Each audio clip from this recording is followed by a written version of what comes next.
Our next attack type is called token impersonation. So what are tokens? Well, you could think of tokens basically as cookies for your computer. They are these temporary keys that allow you access to a system or network without actually having to provide your credentials, so like a cookie. Now, there are two types. There's what is called a delegate or an impersonate token.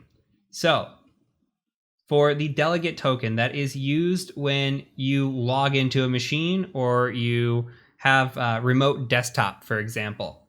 Or if you have an impersonate token, if you're having like a network drive attached or some sort of domain logon script, that's where you would see an impersonate token. In this course, it's much easier to just demonstrate a delegate token because all we have to do is log into a machine and then that token exists. So we're going to do that. So let's take a quick overview before we go into the live demonstration of why this is bad and what this really is. So here we have our user and we've gotten a shell and we're in a shell in Meterpreter. We've loaded a tool here called Incognito, which is built into Metasploit. And we're just going to list our tokens of our user. Here, Marvel F Castle appears. We're on the Frank Castle machine. Now, we're going to go ahead and try to impersonate that user. So what we're going to say is impersonate token Marvel F Castle, kind of like this. We'll go into a shell, and guess what? We're Marvel Frank Castle. Cool. So let's go ahead and try to run something. Do not worry about what this is right now, but we're going to use invoke Mimikatz. And this is a PowerShell script that is trying to dump hashes. Okay, we're trying to do an LSA dump here and dump all the hashes off the domain controller. And what's going to happen is it's going to say, hey, access denied. You do not have this kind of access.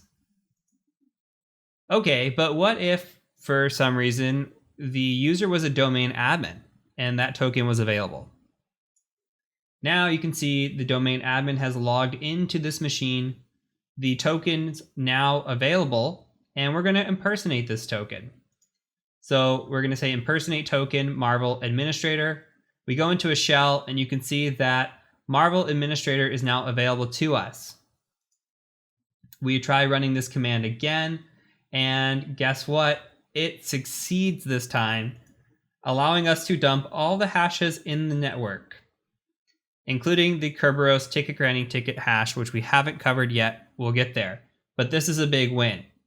So the difference is that if you can navigate to a machine and you find a token of a domain administrator that you can impersonate, you have domain admin. There are a lot of things that you can do with that domain admin.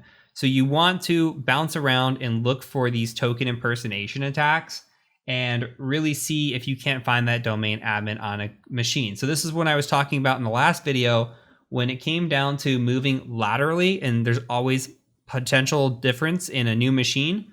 So we might go from machine 1 where we're Frank Castle and there's nothing great.